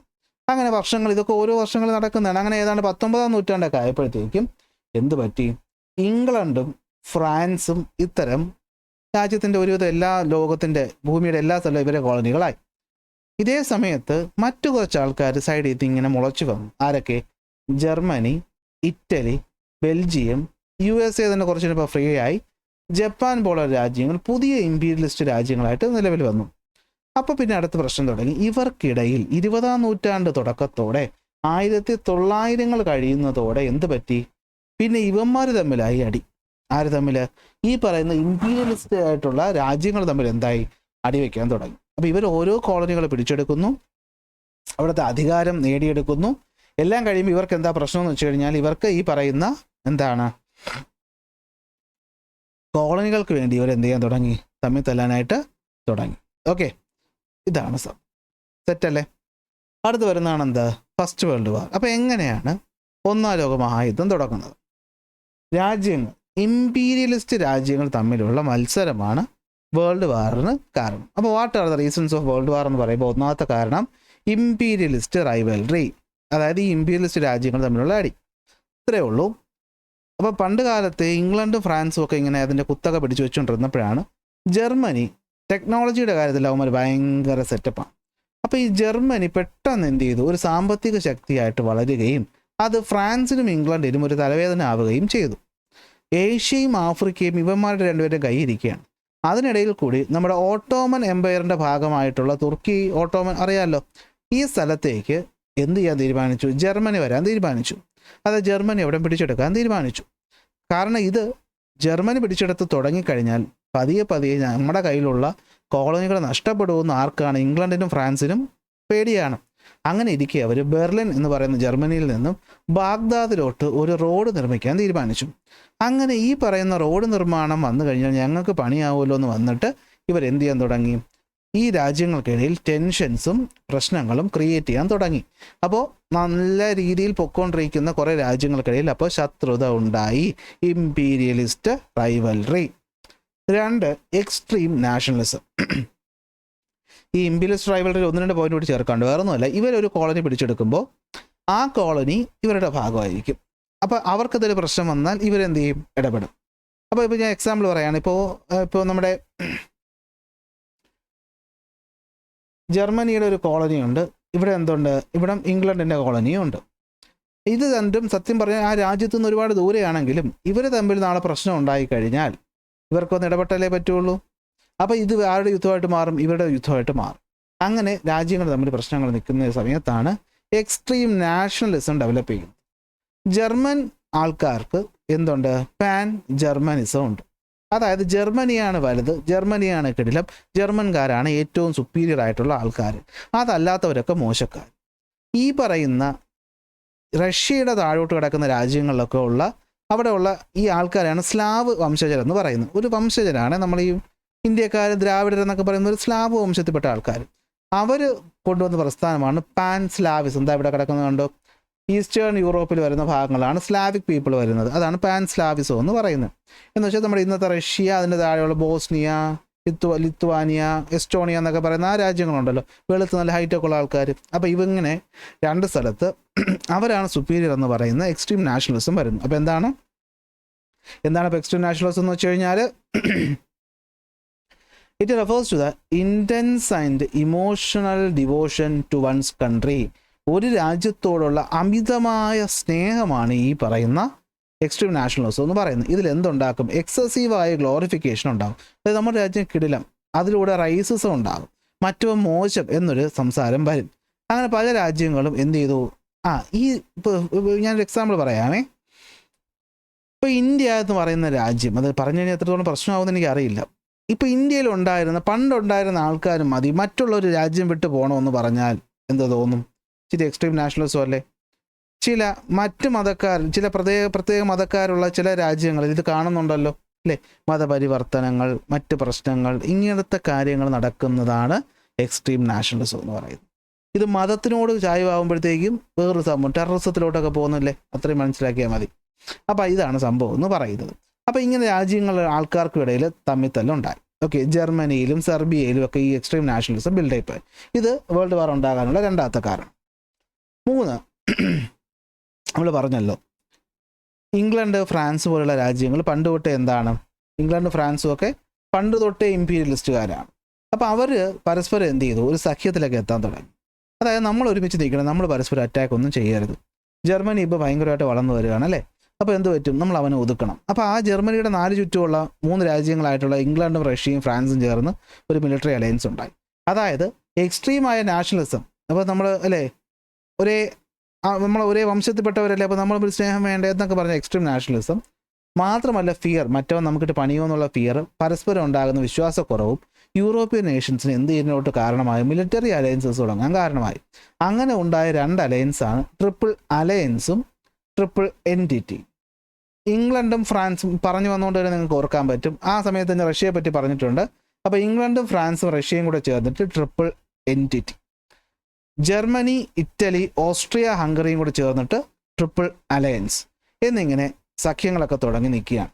പ്രശ്നം എന്താണെന്ന് വെച്ച് കഴിഞ്ഞാൽ രാജ്യത്ത് പല സ്ഥലത്തും ഈ പറയുന്ന കോളനികൾക്കിടയിൽ ഉണ്ടാകുന്ന പ്രശ്നങ്ങൾ ഈ പറയുന്ന രാജ്യങ്ങൾക്കിടയിലുള്ള പ്രശ്നങ്ങളായിട്ട് മാറി. അങ്ങനെ ഇരിക്കെ ബോസ്നിയയുടെ തലസ്ഥാനമായിട്ടുള്ള സാരജാവോയിൽ വെച്ചിട്ട് ഇവിടുത്തെ ക്രൗണ്ട് പ്രിൻസ്, അതായത് വരാൻ പോകുന്ന രാജാവായിട്ടുള്ള ആർച്ച് ഡ്യൂക്കായ ഫ്രാൻസിസ് ഫെർഡിനൻഡും അവരുടെ ഭാര്യയായിട്ടുള്ള സോഫിയയും എന്ത് ചെയ്യുന്നു, ഈ പറയുന്ന സാരയാവോ എന്ന് പറയുന്ന സ്ഥലത്ത് വെച്ച്, ഇയാൾ ആരാണ്? ഓസ്ട്രിയ ഹംഗറിയുടെ വരാൻ പോകുന്ന രാജാവാണ്. ഇവിടെ തൊട്ടടുത്തുള്ള സെർബിയൻ രാജ്യക്കാരനായ ഗാവ്രിലോ പ്രിൻസിപ്പ് എന്ത് ചെയ്യുന്നു? വെടിവെച്ച് കൊല്ലുന്നു. അപ്പോൾ നിങ്ങൾക്ക് ഇതിന് ചിലപ്പോൾ സംശയം ഉണ്ടെങ്കിൽ നമ്മുടെ മെയിൻ ക്ലാസ് കാണുക. ഇതെന്തുകൊണ്ടാണ് ഇതുണ്ടായതെന്ന് ഞാൻ അവിടെ വിശദമായിട്ട് മാപ്പൊക്കെ വെച്ച് വരച്ച് പറഞ്ഞു തരുന്നുണ്ട്. ഞാനിപ്പോൾ ഇത് ഇവിടെയും കൂടി പറയാൻ നിന്നാൽ നമ്മുടെ വൺ ഷോട്ട് വീഡിയോ എന്ന് പറയുന്നത് ഒരു അർത്ഥമില്ലാതായി പോകും. അപ്പോൾ ഇതിൻ്റെ റീസൺ ഇപ്പം ഞാൻ കാരണമേ പറയുന്നുള്ളൂ. ഇതിൻ്റെ റീസൺ നിങ്ങൾക്ക് എന്തുകൊണ്ട് ഇത് ആരായി ഈ പറയുന്ന സെർബിയ, എവിടെ നിന്നാണ് ഈ പറയുന്ന ഓസ്ട്രിയ ഹംഗറിയൊക്കെ വന്നു എന്നുണ്ടെങ്കിൽ നമ്മുടെ റെഗുലർ ക്ലാസ് കാണുക, പ്ലേലിസ്റ്റിലുണ്ട്. അപ്പോൾ എന്താ സംഭവം? സെർബിയക്കാരനായ ഗാവ്രിലോ പ്രിൻസിപ്പ് ഓസ്ട്രിയ ഹംഗറിക്കാരനായ ഫെർഡിനൻഡിനെ എന്ത് ചെയ്യുന്നു? വെടിവെച്ച് കൊല്ലുന്നു. ഈ ഓസ്ട്രിയ ഹംഗറിയുടെ രാജാവാണ്, വരാൻ പോകുന്ന രാജാവാണ് ആര്? ഫ്രാൻസിസ് ഫെർഡിനൻഡ് എന്ന് പറയുന്നത്. ഓസ്ട്രിയയുടെ തലസ്ഥാനമായ സാരയാവോയിൽ വെച്ചിട്ടാണ് എന്ത് ചെയ്യുന്നത്? വെടിവെച്ച് കൊല്ലുന്നത്. 1914 നടക്കുന്നത്. അപ്പോൾ ഓൾറെഡി ഈ പറയുന്ന ഓസ്ട്രിയ ഹംഗറിയും സെർബിയയും തമ്മിൽ ഇതുപോലെ പ്രശ്നത്തിലാണ്. അപ്പോൾ അവർ പറഞ്ഞു ഇത് സെർബിയക്കാർ ചെയ്യിപ്പിച്ചതാണെന്ന് പറഞ്ഞിട്ട് പരസ്പരം ടെൻഷൻ ഉണ്ടാകുന്നു, അടി തുടങ്ങുന്നു. ജൂലൈ 28, 1914 ഒന്നാം ലോക മഹായുദ്ധം ആരംഭിക്കുന്നു. എന്താരംഭിക്കുന്നു? ഒന്നാം ലോക മഹായുദ്ധം ആരംഭിക്കുന്നു. 4 കൊല്ലം കഴിഞ്ഞ് 1918 നവംബറിൽ എന്ത് ചെയ്യുന്നു? ഈ യുദ്ധം അവസാനിക്കുകയും ചെയ്യുന്നു. അവസാനിച്ചു എന്ന് പറഞ്ഞു കഴിഞ്ഞപ്പോഴത്തേക്കും ഇവിടെ യുദ്ധത്തിൽ പ്രധാനമായിട്ട് തുടങ്ങി വെച്ചപ്പോൾ ഓസ്ട്രിയ ഹംഗറിയും സെർബിയയൊക്കെ ആണെങ്കിലും യുദ്ധം തുടങ്ങിക്കഴിഞ്ഞപ്പോൾ നമ്മുടെ ഇവരെത്തി, ട്രിപ്പിൾ അലയൻസും ട്രിപ്പിൾ എൻറ്റിറ്റിയും തമ്മിലുള്ള അടിയായി. അടിയുടെ പകുതിക്ക് വെച്ചിട്ട് ഇറ്റലി വലിച്ചുകൊണ്ട് പോയി. ഇറ്റലി എന്ത് ചെയ്തു? പറ്റിച്ചു. ജർമ്മനി ഒറ്റയ്ക്കായി. ജർമ്മനി ഒറ്റയ്ക്ക് അടിച്ചു. ജർമ്മനി ഒറ്റയ്ക്കെന്ന് വെച്ചാൽ അവർ പേടിച്ചോടിയെന്നല്ല, അവർ ഒരേ സമയം വലതും ഇടതുമൊക്കെ വാരിപ്പറക്കി അടിക്കാൻ ശ്രമിച്ചു. ഓസ്ട്രിയ ഹംഗറിയുടെ ഒരുപാട് ഇടപാട് ഈ പറഞ്ഞ ട്രിപ്പിൾ എൻറ്റിറ്റി തീർത്തു. ഇംഗ്ലണ്ടും റഷ്യയും ഫ്രാൻസും ഉള്ള ട്രിപ്പിൾ എൻറ്റിറ്റി വിജയികളായിട്ട് മാറി. എല്ലാ കുറ്റവും കൊണ്ട് ജർമ്മനിയുടെ തലയിൽ കൊണ്ടുവന്ന് വെച്ചു കൊടുത്തു. ഓസ്ട്രിയ ഹംഗറി രാജ്യത്തിന് തന്നെ അവർ ഇല്ലാണ്ടാക്കി. എന്ന് വെച്ചാൽ ആ രാജ്യം രണ്ടായിട്ട് മാറും. ഓസ്ട്രിയ ഹംഗറി 2 രാജ്യങ്ങളൊക്കെ ആയിട്ട് മാറും. ഇറ്റലി പകുതിയായപ്പോൾ തന്നെ എന്ത് ചെയ്തു? അവർ അറ്റാക്കിനൊന്നും നിന്നില്ല, അവർ സപ്പോർട്ടേ ഉള്ളൂ, വലിഞ്ഞു എന്ന് പറയുന്നതാണ് ഞങ്ങളുടെ ഭാഷയിൽ പറയുന്നത്. യുദ്ധാവസാനം എന്ത് പറ്റി? ഒരുപാട് പട്ടാളക്കാർക്ക് ജീവൻ നഷ്ടപ്പെട്ടു. ഇൻഡസ്ട്രികളും അഗ്രികൾച്ചർ സെക്ടറും എല്ലായിടത്തും എന്ത് ചെയ്തു? തകർച്ചയ്ക്ക് കാരണമായി. യൂറോപ്പ് രാജ്യങ്ങൾ അല്ലേ, beginning of the decline of European global dominance തമ്മിൽ തല്ലിക്കൊണ്ടിരുന്നു. കാരണം ജർമ്മനിയും യൂറോപ്പിൽ, ഇംഗ്ലണ്ടും യൂറോപ്പിൽ, ഫ്രാൻസും യൂറോപ്പിൽ, റഷ്യയിലും USSR ഇവിടെ തന്നെയാണ്, യൂറോപ്പിൽ തന്നെയാണ്. അപ്പോൾ ഇവരെല്ലാം കൂടെ തമ്മിൽ തല്ലിയപ്പോൾ എന്ത് പറ്റി? മൊത്തത്തിൽ കാര്യങ്ങൾ കയ്യിൽ നിന്ന് പോയി. ഇവന്മാരുടെ ഡോമിനൻസ് നഷ്ടപ്പെട്ടു. ഓക്കെ, ഫ്രീഡം മൂവ്മെൻറ്റുകൾ സ്റ്റാർട്ട് ചെയ്തു ആഫ്രിക്കയിലും മറ്റ് പല സ്ഥലങ്ങളിലും. ഓക്കെ, അത് നമുക്കും അറിയാമല്ലോ. ഈ പറയുന്ന 1915 സമയത്തായപ്പോൾ മഹാത്മാഗാന്ധി തിരിച്ച് ഇന്ത്യയിലോട്ട് വന്നു. പിന്നെ സമരങ്ങളൊക്കെ ഇൻറ്റൻസിഫൈ ആവുന്നുണ്ട്. അങ്ങനെ ലീഗ് ഓഫ് നേഷൻസ് ആരംഭിക്കുന്നു സമാധാനം ഉണ്ടാക്കാൻ വേണ്ടിയിട്ട്. ഇറ്റലിയും ജർമ്മനിയും സ്പെയിനിലും അധികാരം എന്ന് പറയുന്നത് രാജവാഴ്ചയിൽ നിന്ന് മാറി ടോട്ടലിറ്റേറിയനിസത്തിലോട്ട് പോയി. അപ്പോൾ എന്താ സംഭവം? ഇത് വായിച്ചു വെച്ചാൽ പിടി കിട്ടുമല്ലോ. ടോട്ടലിറ്റേറിയനിസം എന്ന് വെച്ച് കഴിഞ്ഞാൽ നമുക്കൊരു അടിവേഷ കിട്ടി, നന്നായൊരു അടി കിട്ടിക്കഴിഞ്ഞാൽ നമുക്ക് പിന്നെ തിരിച്ചടിക്കാനുള്ള ടെൻഡൻസിയാണ്. അപ്പോൾ തിരിച്ചടിക്കാൻ പോകുന്നതിന് മുന്നേ നമ്മൾ ആദ്യം ഈ അടി ഉണ്ടാക്കി നമ്മളിപ്പോൾ ഒരു Indian Pakistan cricket team match നടക്കുകയാണ്. കളി തോറ്റു കഴിഞ്ഞാൽ നമ്മൾ ഇന്ത്യൻ ക്യാപ്റ്റൻ്റെ വീടും വരെ തല്ലി തകർത്തിട്ടുണ്ട് നമ്മൾ ഇന്ത്യക്കാർ. അപ്പോൾ ഒരു യുദ്ധം നടന്നു കഴിഞ്ഞാലുള്ള അവസ്ഥ ഒന്ന് ആലോചിച്ച് നോക്കി. പിന്നെ എന്താണ്? അടുത്ത് തിരിച്ചടിക്കാനുള്ള നേതാവിനെ കണ്ടെത്തുക എന്നുള്ളതാണ്. അങ്ങനെ ഈ പറയുന്ന ഇറ്റലിയിലും ജർമ്മനിയിലും ഒക്കെ എന്ത് ചെയ്തു? ഒരു വ്യക്തിയിൽ അടിസ്ഥാനപ്പെടുത്തിക്കൊണ്ട് രാജ്യം എന്ത് ചെയ്യാൻ തുടങ്ങി? മുന്നോട്ട് പോകാൻ തുടങ്ങി. ഇതിനെയാണ് ടോട്ടലിറ്റേറിയനിസം എന്ന് പറയുന്നത്. എന്ന് വെച്ചാൽ വ്യക്തി സ്വാതന്ത്ര്യം എന്ന് പറയുന്ന സാധനം ഇനിയില്ല. ഓക്കെ, പിന്നെ എന്താ സംഭവം? ടോട്ടലിറ്റേറിയനിസം എന്താണെന്ന് ഇവിടെ പറയുന്നുണ്ട്. It refers to a system where the state exert complete control over all the aspect of life disregarding individual privacy and civil rights. രാജ്യസ്നേഹം മാത്രമേ ഉള്ളൂ, ഇനി വേറൊന്നുമില്ല. നമ്മുടെ പ്രൈവസി, നമ്മുടെ സ്വാതന്ത്ര്യമൊന്നുമില്ല, രാജ്യസ്നേഹം മാത്രമേ ഉള്ളൂ. അപ്പോൾ രാജ്യസ്നേഹത്തിൻ്റെ പേരും പറഞ്ഞുകൊണ്ട് നമ്മൾ നേരത്തെ പഠിച്ചില്ലേ എന്താണ് ഈ പറയുന്ന എക്സ്ട്രീം നാഷണലിസം, അതിൻ്റെ ഒരു ഫോം തന്നെയാണ് ഈ പറയുന്ന totalitarianism. System where the state exert complete control over all the aspect of. ഇപ്പോൾ നോർത്ത് കൊറിയയിലൊക്കെ നടക്കുന്ന സംഭവമാണിത്. രാജ്യത്തിനെ എന്ത് ചെയ്യുന്നു? അമിതമായി ഗ്ലോറിഫൈ ചെയ്യുന്നു, സിറ്റിസൺസിൻ്റെ വില ഇല്ലാതാക്കുന്നു. എന്തൊക്കെയാണ് മറ്റ് ഫീച്ചേഴ്സ്? ഡെമോക്രസി റിജക്റ്റ് ചെയ്യുന്നു, സോഷ്യലിസത്തെ റിജക്റ്റ് ചെയ്യുന്നു, ഡിക്റ്റേറ്റർഷിപ്പിനെ സപ്പോർട്ട് ചെയ്യുന്നു. അതാണ് ഞാൻ ഒരു വ്യക്തിയുടെ നേതൃത്വത്തിൽ. എക്സ്ട്രീം നാഷണലിസം വന്നു കഴിഞ്ഞു, പൊളിറ്റിക്കൽ ഒപ്പോണൻറ്റുകളെ ഇല്ലാണ്ടാക്കുന്നു, glorification of war and violence അല്ലേ. യുദ്ധത്തിനെ എന്ത് ചെയ്യുന്നു? ഗ്ലോറിഫൈ ചെയ്യുന്നു. അതായത് അടിച്ചാൽ നമ്മൾ തിരിച്ചടിക്കണം എന്ന് പറഞ്ഞ് ആൾക്കാർക്കിടയിലോട്ട് ഈ പറയുന്ന മോട്ടിവേഷൻ കുത്തിക്കയറി നശിപ്പിക്കുന്ന പരിപാടി. ഡെമോക്രസി ഇല്ല ടോട്ടലിറ്റേറിയനിസത്തിൽ, സോഷ്യലിസം ഇല്ല, ഡിക്റ്റേറ്റർഷിപ്പിനെ സപ്പോർട്ട് ചെയ്യുന്നു, നാഷണലിസത്തിനെ സപ്പോർട്ട് ചെയ്യുന്നു, ഒപ്പോണൻറ്റുകളെ എലിമിനേറ്റ് ചെയ്യുന്നത് നല്ലതെന്ന് പറയുന്നു, വാറിനെ ഗ്ലോറിഫൈ ചെയ്യുന്നു. അതിന് 2 ഉദാഹരണങ്ങൾ നടന്നത് ഇറ്റലിയിലും ജർമ്മനിയിലുമാണ്. ഇതാണ് രണ്ടാം ലോക മഹായുദ്ധത്തിലോട്ട് പോകുന്നത്. അതിന് വേറെ കാരണങ്ങളുമുണ്ട്. ഇറ്റലിയിൽ ഫാസിസം ആര് കൊണ്ടുവരുന്നു? Benito Mussolini. ഇതിനും കോഡും കാര്യവും കഥ വിശദമായിട്ട് റെഗുലർ ക്ലാസ്സിൽ പറഞ്ഞിട്ടുണ്ട്. ഇത് അന്ന് പഠിച്ച കുട്ടിക്ക് റിവിഷൻ വേണ്ടിയിട്ടാണ്. നിങ്ങളത് കണ്ടിട്ടില്ലെങ്കിൽ പോയി കണ്ടുകൊള്ളാം കേട്ടോ, പ്ലേലിസ്റ്റിനകത്തുണ്ട്. കാരണം ഇപ്പോൾ തന്നെ ഏതാണ് 3/4 മണിക്കൂറോളമായി. ഇപ്പോൾ എന്താ റിവിഷൻ നമുക്ക് പറഞ്ഞു തീർക്കണം, അത്രയും വലിയ ചാപ്റ്ററാണ്, ഇത്രയും പറയാതെ പോകാൻ പറ്റത്തില്ലല്ലോ. അപ്പോൾ ഇറ്റലിയിൽ ഫാസിസം, ജർമ്മനിയിൽ നാസിസം. ഫാസിസം കൊണ്ടുവരുന്നത് മുസോളിനി, നാസിസം കൊണ്ടുവരുന്നത് ഹിറ്റ്ലർ. 22 എന്ത് ചെയ്യുന്നു? റോമിലേക്ക് മാർച്ച് നടത്തി അധികാരം പിടിച്ചെടുക്കുന്നു. 23 ഇലക്ഷനിലൊക്കെ നിൽക്കുന്നുണ്ടെങ്കിലും അല്ലെങ്കിൽ മാർച്ച് നടത്തുന്നുണ്ടെങ്കിലും അതിലൊന്നും പറ്റുന്നില്ല, പിടിച്ച് ജയിലിൽ ഇടുന്നു. പിന്നീട് എന്ത് ചെയ്യുന്നു? മാനിപ്പുലേഷൻസിലൂടെയൊക്കെയാണ് ഇയാൾ എന്ത് ചെയ്യുന്നത്? അധികാരത്തിലെത്തുന്നത്. അതായത് ആൾക്കാരൊക്കെ പറഞ്ഞ് 10 കൊല്ലം കഴിഞ്ഞ് 33 എന്ത് ചെയ്യുന്നു? ഇയാൾ അധികാരത്തിൽ വരുന്നു. അതായത് ജർമ്മനിയുടെ മൊത്തം അധികാരത്തിൽ. ഇറ്റലിക്കാർ കൊണ്ടുവന്നത് ബ്ലാക്ക് ഷർട്ട്സ് ആണെങ്കിൽ ജർമ്മനി നാസിസം കൊണ്ടുവന്നതാണ് ബ്രൗൺ ഷർട്ട്സ് എന്ന് പറയുന്ന പട്ടാളം. മാത്രമല്ല നോക്കി, നോൺ ഫാസിസ്റ്റ് പൊളിറ്റിക്കൽ പാർട്ടീസിനെ എല്ലാം ഇവർ ഇല്ലാണ്ടാക്കി. അതുപോലെ തന്നെ സോഷ്യലിസ്റ്റ്, ലേബർ, പെസന്റ് ഓർഗനൈസേഷൻസിനെയൊക്കെ അവർ എന്ത് ചെയ്തു? നശിപ്പിക്കാൻ ശ്രമിച്ചു. അത് ഡെമോക്രസി ഒന്നും വേണ്ട. ഈ പറയുന്ന സമയത്ത് ഇവർ കൊണ്ടുവന്ന രഹസ്യ പോലീസ്, നമ്മുടെ ഹിറ്റ്ലർ കൊണ്ടുവന്ന രഹസ്യ പോലീസിൻ്റെ പേരാണ് ഗസ്തപ്പോ. ഇത് ഇമ്പോർട്ടൻ്റ് ആണ്. ഈ പറയുന്ന ഹിറ്റ്ലർ അങ്ങനെ ജർമ്മനി സെറ്റപ്പാക്കി എടുത്തു. അത് ഇല്ലെന്ന് പറയരുത്. ഈ പറയുന്ന മുസോളിനി ഇറ്റലിയെ നല്ല അടിപൊളിയാക്കി എടുത്തു. അപ്പോൾ അത് കഴിഞ്ഞാൽ പിന്നെ അടുത്ത ജോലി എന്താ? പകരം വീട്ടണം. അപ്പോൾ ഇങ്ങനെ പകരം വീട്ടാനായിട്ട് ഇയാൾ എന്ത് ചെയ്തു? ജനങ്ങളടുത്ത് പറഞ്ഞു. ഈ 1-ാം ലോക മഹായുദ്ധം കഴിഞ്ഞപ്പോഴത്തേക്കും, 1-ാം ലോക മഹായുദ്ധമാണ് കഴിഞ്ഞപ്പോൾ ഒപ്പിട്ട ട്രീറ്റിയുടെ പേരാണ് ട്രീറ്റി ഓഫ് വെഴ്സൈലീസ്. ആരൊക്കെ? നമ്മുടെ ജർമ്മനിക്കെതിരെ മറ്റ് പറഞ്ഞ 3 രാജ്യങ്ങൾ, ഫ്രാൻസ്, അതുപോലെ നമ്മുടെ ഇംഗ്ലണ്ട്, റഷ്യയും കൂടി ചേർന്ന് ഒപ്പിടിപ്പിച്ചു. ഇത് പറഞ്ഞെന്താണെന്ന് വെച്ച് കഴിഞ്ഞാൽ നോക്കിയേ, ഇത് സമാധാന കരാറെന്നാണ് പറയുന്നതെങ്കിൽ this provision sowed the seed of the world war 2. ഇവിടുത്തെ ഇതിലെ പ്രൊവിഷൻസ് ആണ് സത്യത്തിൽ 2-ാം ലോക മഹായുദ്ധത്തിന് കാരണമായത്. അതായത് ജർമ്മനിയുടെ എല്ലാ കോളനികളും നഷ്ടപ്പെട്ടു ഈ പറയുന്ന വെഴ്സൈലീസ് ട്രീറ്റി കാരണം. അതുപോലെ അവർക്ക് ഡിസ് ആർമമെൻറ്റ് കൊണ്ടുവന്നു. അതുപോലെ ഹ്യൂജ് വാർ റിപ്പറേഷൻസ് ഇമ്പോസ് ചെയ്തു. എന്ന് വെച്ചാൽ യുദ്ധത്തിൻ്റെ നഷ്ടപരിഹാരം ജർമ്മനി കൊടുക്കണമെന്നായി. അങ്ങനെ എന്ത് പറ്റി? ജർമ്മനി ഈ പറയുന്ന ട്രീറ്റി ഓഫ് വെഴ്സൈലീസ് ഞങ്ങളെ ചതിച്ചതാണെന്നും പറഞ്ഞ് ജർമ്മനിക്കാരെ മൊത്തം ഹിറ്റ്ലർ പറഞ്ഞിളക്കി എന്ത് ചെയ്യുന്നു? യുദ്ധം തുടങ്ങുന്നു. 2ാമത്തെ റീസൺ എന്ന് പറയുന്നത് ലീഗ് ഓഫ് നേഷൻസിൻ്റെ തകർച്ചയാണ്. യുദ്ധം അവസാനിപ്പിക്കാൻ കൊണ്ടുവന്ന ലീഗ് ഓഫ് നേഷൻസ് ആണെങ്കിലും ഇവിടെ പറ്റിയ എന്താണെന്ന് വെച്ച് കഴിഞ്ഞാൽ അതിന് റീസൺ പറയുന്നുണ്ട്. ഞാൻ കുറച്ച് കഴിയുമ്പോൾ പറഞ്ഞുതരാം. ഇപ്പം നോക്കിയോ, ലീഗ് ഓഫ് നേഷൻസ് എന്ത് ചെയ്തു? 1-ാം ലോക മഹായുദ്ധത്തിന് ശേഷം കൊണ്ടുവന്നതാണെങ്കിൽ ഇവർക്ക് ഈ പറയുന്ന ഡിസ്പ്യൂട്ട് ഒന്നും സോൾവ് ആക്കാൻ പറ്റിയില്ല. ഓക്കെ, ജപ്പാൻ, ഇറ്റലി, ജർമ്മനിയൊക്കെ ചുമ്മാ നിൽക്കാതെ ഇവർ തൊട്ടടുത്ത രാജ്യങ്ങൾ അറ്റാക്ക് ചെയ്ത് തുടങ്ങി. അപ്പോൾ നിങ്ങൾ ചോദിക്കും എവിടെ നിന്നാണ് ജപ്പാൻ വന്നതെന്ന്? ഇമ്പീരിയലിസം കൊണ്ടുവന്ന രാജ്യങ്ങൾ ജർമ്മനിയൊക്കെ കഴിഞ്ഞിട്ട് അടുത്ത് എവിടെ നിന്ന് വരുന്നുണ്ട്? ജപ്പാനിൽ വരുന്നുണ്ട്. ജപ്പാൻ ചൈനയൊക്കെ അടിക്കുന്നുണ്ട് കേട്ടോ. അങ്ങനെ ഇതിൻ്റെ കഥയും ഞാൻ എപ്പോഴും പറയുന്നൊന്നും വേറെ വിചാരിക്കരുത്. ഇതിൻ്റെയൊക്കെ കഥ പോലെയാക്കി ഞാൻ മുന്നത്തെ ക്ലാസ്സുകളിലൊക്കെ എക്സ്പ്ലെയിൻ ചെയ്ത് തന്നിട്ടുള്ളതാണ്. അതുകൊണ്ടാണ്. അങ്ങനെ മിലിറ്ററി അലയൻസ് വീണ്ടും ഫോം ചെയ്യുന്നു അല്ലേ? അവിടെ ട്രിപ്പിൾ അലയൻസും ട്രിപ്പിൾ എൻറ്റിറ്റി അല്ല, ആക്സിസ് പവറും അലൈഡ് പവറും. Italy, Germany, Japan, axis power. ഇതിൻ്റെ കോഡും മുമ്പേ പറഞ്ഞു തന്നിട്ടുണ്ട്. ഇംഗ്ലണ്ട്, ചൈന, ഫ്രാൻസ് അലൈഡ് പവേഴ്സും ആവുന്നുണ്ട്. ശ്രദ്ധിക്കേണ്ട കാര്യം, എന്തുകൊണ്ടാണ് ലീഗ് ഓഫ് നേഷൻസ് ഫെയിലായത്? ഇവിടെയാണ് പ്രശ്നം. നിങ്ങളിവിടെ ആരെ കാണുന്നില്ല? USSRനെ കാണുന്നില്ല. എന്താ പറ്റിയത്? അവിടെയാണ് ട്വിസ്റ്റ്. 1-ാം ലോക മഹായുദ്ധം നടക്കുന്ന സമയത്ത് അല്ലെങ്കിൽ ഈ 1900ങ്ങളുടെ തുടക്കത്തിൽ USSRൽ കമ്മ്യൂണിസം എന്ത് ചെയ്യുന്നു? വളർന്നു വരുന്നു. സ്റ്റാലിനെ പറ്റിയൊക്കെ നിങ്ങൾ കേട്ടിട്ടുണ്ടാവും. അങ്ങനെ 1-ാം ലോക മഹായുദ്ധം അവസാനിച്ചപ്പോൾ, ഇംഗ്ലണ്ടിൻ്റെ അല്ലെങ്കിൽ യൂറോപ്പിൻ്റെ ഡോമിനൻസ് അവസാനിച്ചപ്പോൾ, അമേരിക്ക, ഈ പറയുന്ന റഷ്യ, ഇവരൊക്കെ ശക്തിയായിട്ടുള്ള ആൾക്കാരായിട്ട് മാറിക്കഴിഞ്ഞു എന്നല്ല, മാറിക്കൊണ്ടിരിക്കുന്നു. ഇംഗ്ലണ്ടും ഫ്രാൻസും ശക്തരായിട്ട് അപ്പോഴും ഉണ്ട്. പക്ഷേ ഇവർക്ക് കോമൺ ആയിട്ടൊരു കാര്യമുണ്ട്. ആർക്കൊക്കെ? ഇംഗ്ലണ്ടിലും ഫ്രാൻസിലും ഒക്കെ രാജാവും അതുപോലെ കാര്യങ്ങളിലുമാണ് ഭരണം നടക്കുന്നത്.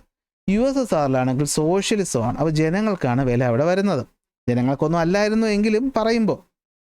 അപ്പോൾ ഇങ്ങനത്തെ സോഷ്യലിസം വളർന്നു വന്നാൽ അത് ഞങ്ങൾക്കൊരു പണിയാവുമല്ലോ എന്ന് വിചാരിച്ചിട്ട് ഈ പറയുന്ന ജർമ്മനിക്കാരും ജപ്പാൻകാരും ഈ USSR ഇങ്ങനെ ഇരിക്കുകയാണെങ്കിൽ ഇവിടെയാണ് ചൈന, ഇവിടെയാണ് ജപ്പാൻ. അപ്പോൾ ജപ്പാൻ ചൈനയെ അടിക്കുന്നു, ജർമ്മനി ഇങ്ങോട്ട് അടിക്കുന്നു. ആഹാ കൊള്ളാമല്ലോ, നിങ്ങൾ തമ്മിൽ തല്ലിക്കൊണ്ടിരുന്നു, ഞങ്ങൾ മിണ്ടായിരിക്കാമെന്ന് പറഞ്ഞിട്ട് ഈ പറയുന്ന രാജ്യങ്ങൾ മിണ്ടാതിരുന്നു. ഇംഗ്ലണ്ടും ഫ്രാൻസും USA ഒക്കെ മിണ്ടായിരുന്നു. ഇതാണ് സംഭവം. ഇതിനെയാണ് പോളിസി ഓഫ് അപ്പിയേഴ്സ്മെൻറ്റ് എന്ന് പറയുന്നത്. അതായത് Soviet Union which came into being after the Russian revolution 1900 തുടക്കത്തിൽ സോഷ്യലിസ്റ്റ് ഐഡിയാസ് സ്പ്രെഡ് ചെയ്തു. This was a threat to other western capitalist countries. Western capitalist countries ഇതൊരു ത്രെട്ടായിട്ട് കണ്ടു. For this reason they saw Soviet Union as an enemy. അപ്പോൾ അതുകൊണ്ട് അവർ Soviet Union ഒരു enemy ആയിട്ടാണ് കണ്ടത്. അതുകൊണ്ടാണ് രണ്ടാം ലോക മഹായുദ്ധത്തിൽ അവരില്ലായിരുന്നത്. പിന്നീട് വന്ന് ചേരും, അത് വേറെ കാര്യം. സോ അവരെന്ത് പറ്റി, ഫാസിസ്റ്റ് അഗ്രഷൻ, ജർമ്മനിയൊക്കെ നടത്തിയ അഗ്രഷൻ ഈ പറയുന്ന സോഷ്യലിസത്തിനെ കൗണ്ടർ ചെയ്യുമെന്ന് പറഞ്ഞ് ഇവരുമുണ്ടായിരുന്നു.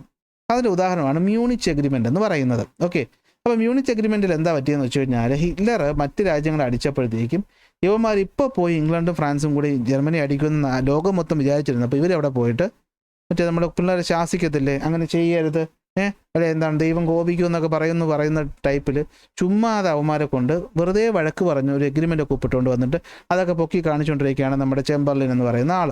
ഓക്കെ, ഇതിന് ഒരു വിലയും ആരും കൊടുത്തില്ല, ഹിറ്റ്ലർ കൊടുത്തില്ല.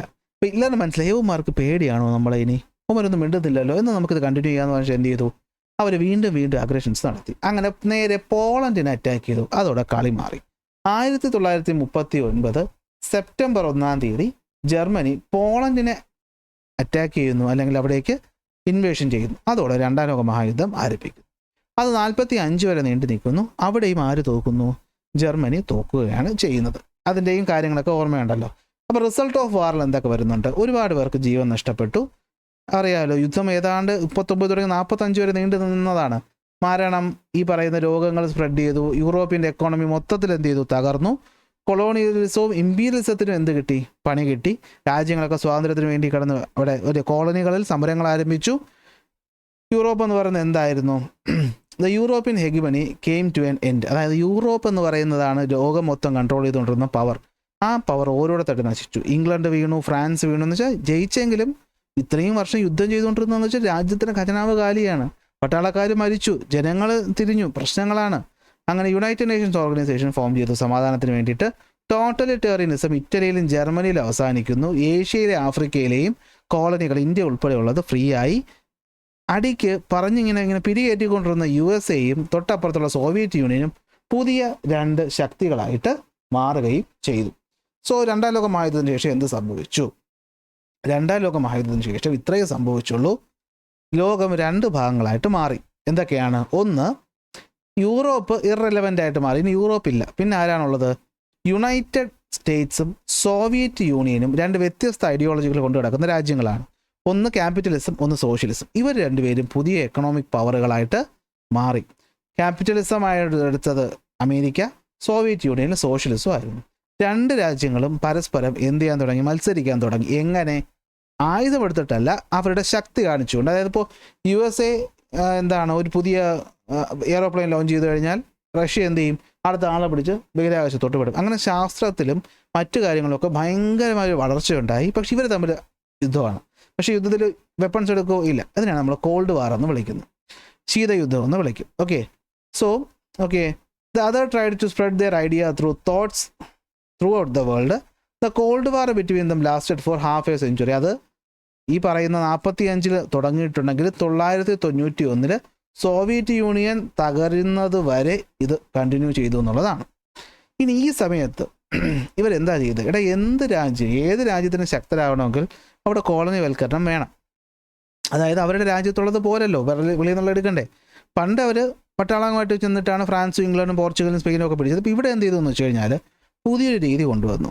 നിയോ കോളനിസവും ഫിനാൻസ് ക്യാപിറ്റലിസവും വന്നു. എന്ന് വെച്ചാൽ വേറൊന്നുമില്ല, ഈ ഏഷ്യയും ആഫ്രിക്കയും പെട്ടെന്ന് യൂറോപ്പിൻ്റെ കയ്യിൽ നിന്ന് ഇൻഡിപെൻഡൻ്റ് ആയല്ലോ. പക്ഷേ ഇവർക്ക് സ്വന്തമായിട്ട് കാര്യങ്ങൾ ചെയ്യാൻ ബുദ്ധിമുട്ടാണ്.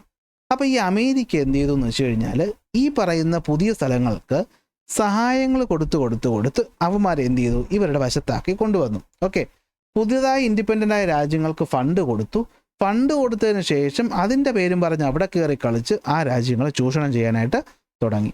അപ്പോൾ ഇതെന്താണ്, ഒരു വ്യത്യസ്തമായൊരു കോളനിസം പരിപാടിയാണ്. ഇതിനെയാണ് നിയോ കോളനിസം എന്ന് പറയുന്നത്.